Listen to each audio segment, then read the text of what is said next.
And now, it's time for another Dice Tower review with Tom Vasel. Today we're taking a look at a game from Indie Games and Cards called Avalon. Now this is very similar when I explain the rules to another game that they've made called The Resistance. That's because Avalon is essentially a reskinned Resistance. There's some minor changes. So if you know how to play Resistance, well, then you probably know how to play Avalon with a minor change or so. They're compatible. You can mix stuff from one set to the other. The themes are different. The Resistance is set in the future where you're fighting against some nameless corporation.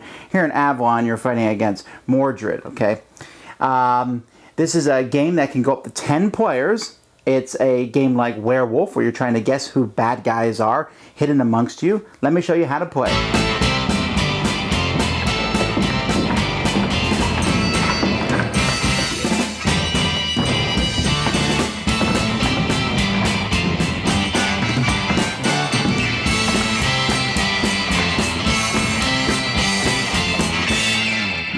Several boards are included in the game, and each of those boards with a beautiful background is for a certain number of players. For example, this is if you have 5 players, and it shows you how many rounds there are, and it shows you how many people need to go on each quest of each round.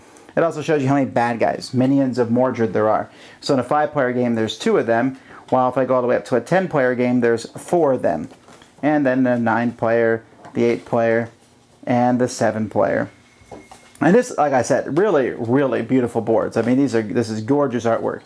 I think the 5-player is my favorite, but they're all very good. Now, when you pick your board, it tells you how many minions of Mordred there are. So here, let's say a 5-player game, there's 2 minions of Mordred. So I would stick 2 minions of Mordred in a deck, and then I would include 3 loyal servants of Arthur.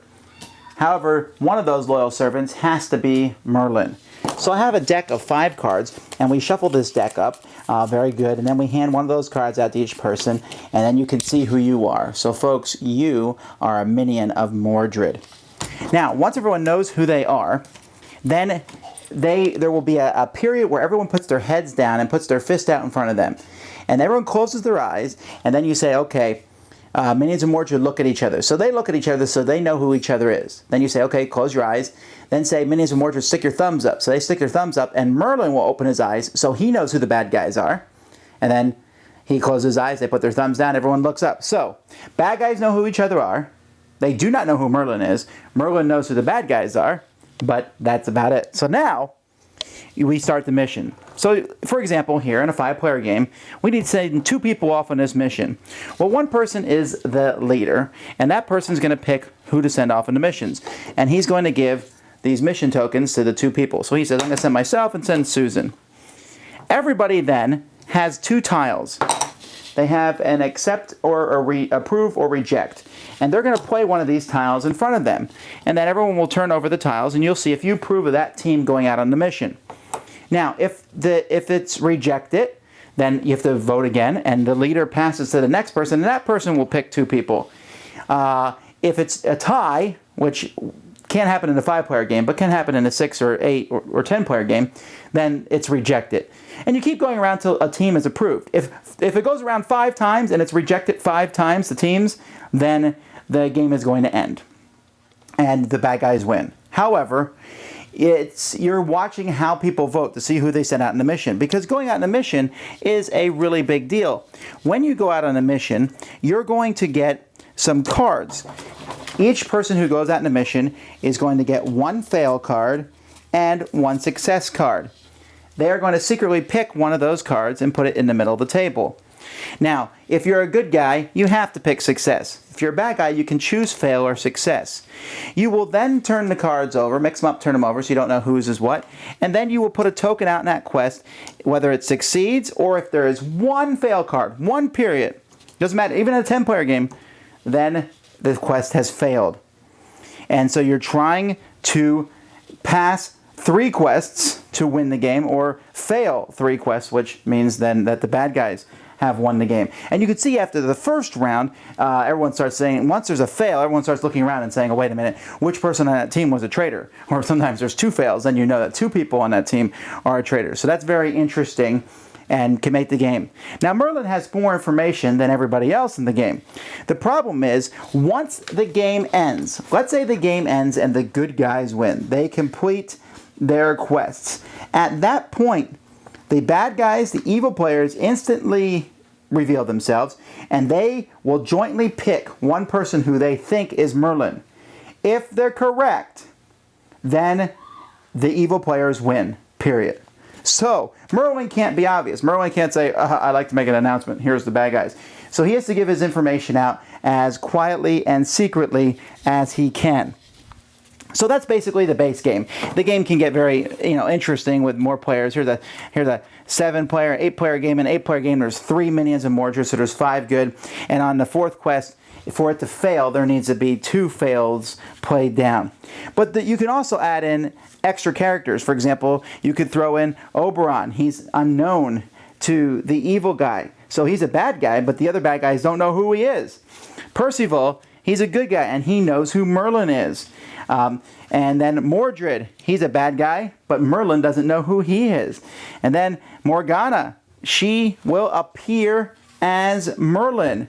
So Percival will think she's Merlin, and so that makes the evil side more powerful.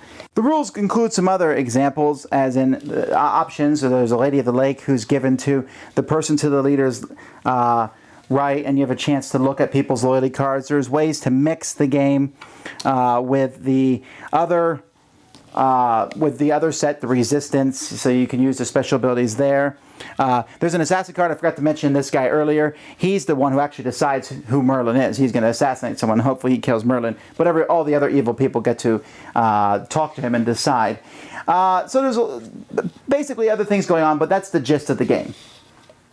Okay, there's 2 ways to look at this. First is if you're a Resistance fan, and second is if you are someone who's never played Resistance before. So we'll start with the second group first. This is a great game. It's kind of like Werewolf, if you've ever played Werewolf, but in this game you don't need a moderator. So you can get together a group of people, and it works really well with 5 and really well all the way up to 10. If you have 5 to 10 players, fantastic time. What's fun about this game too is nobody dies, so they're in it for the whole game. And you're constantly watching every action that people do, and it's not just the telltale things in their face, but it's what they do. If 3 people went on that mission and that mission failed, then one of those people has to be an agent of evil, an agent of Mordred. I know that for sure. And then the game brings in a whole level of the Merlin aspect, and playing Merlin is by far the hardest character to play in the game, because you have to figure out how to give information about who the bad guys are to everyone else without the bad guys noticing that that's who you're doing. In fact, if you're a good guy and you are not Merlin, sometimes it's best to try to be as Merlin-ish as possible so that the bad guys assassinate you. It brings a whole new level to the game. So if you would be interested in the game and you like the Arthurian legend, then you certainly want to get this one. Now, let's talk about for people in Resistance. I like Resistance a lot, and I like this game too. If you said pick one, that would be really tough for me because it's almost a dead tie. I like both themes equally. I love the whole futuristic corporation fight the man, and I like the Merlin thing a lot. This one has a lot of special abilities that Avalon does not have, but man, that Merlin card is wow. To me, that's the best special ability in the whole game. Yeah, I can mix them. Yeah, I can keep both, but you know what? I honestly don't think you need both. Yeah, you can mix them and do some things, but I don't see that. I think you should really pick one or the other. So I think it's going to come down to theme, maybe. Although, if you want more special abilities and special powers, Resistance has those. If you want better artwork, the artwork in Resistance is fine, but this is phenomenal.